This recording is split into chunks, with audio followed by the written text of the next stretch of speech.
sobrang dami. Makakapagpakain ng isang barangay. In fairness! Hi guys! So today, magluluto ulit tayo ng ating dinner. So for dinner, ang gulay natin today is laing. So favorite namin yung laing, lalong-lalo na si Kuya Makoy. So gagawin natin siyang medyo may twist ng bagoong, alamang, and na maanghang. So start muna tayo. Maanghang, you want spicy? Yeah! Okay, sige, nag-heat up na tayo ng cooking oil. Okay, mas maano siya, maraming water yung karne. Kaya siya nagaganyan. So, yeah. Sasaute muna natin yung karne natin. So, we use some pork and chicken. So, chicken and pork. Chicken and pork. Yeah. So, transition muna tayo hanggang sa mag-brown ang karne natin. Ayan. So, makikita natin medyo tumigil na yung pag-sizzle niya. Iba-brown pa natin siya ng todo. But before that, isama na natin yung bagoong or alamang. Ayan. Para mag-mix na sila dyan.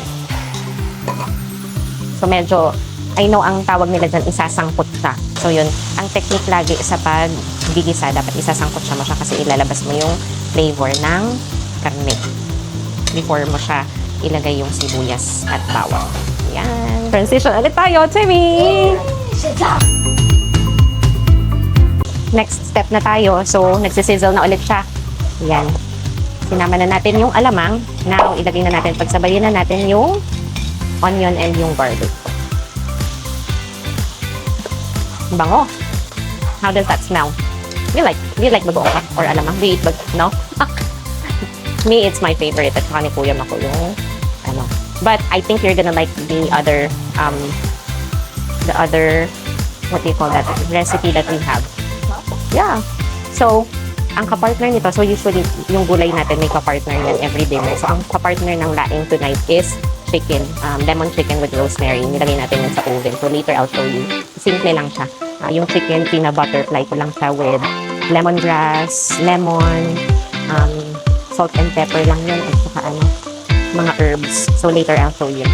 Ayan. Bango na siya. Okay. Transition muna tayo.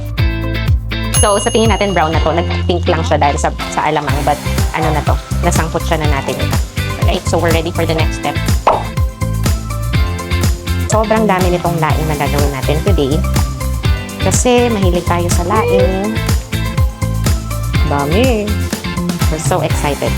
So yung dried laing, winash natin. Mix muna natin yung ibabaw sa ilalim.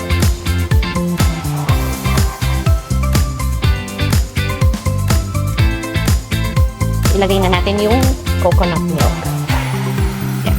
Para mag-stop na yung sizzle niya.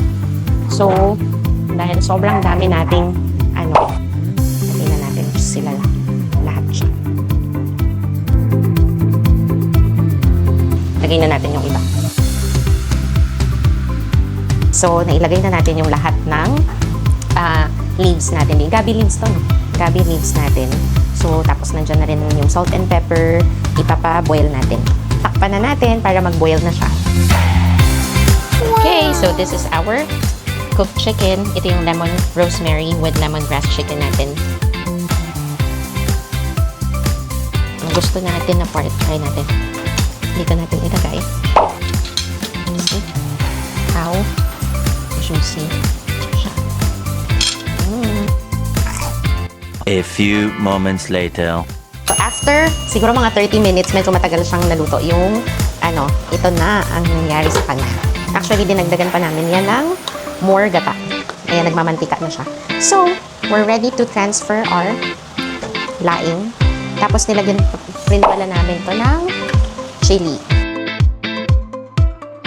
At ito na ang ating laing. Sobrang dami. Makakapagpakain ng isang barangay. Okay, ito na. In fairness! In fairness!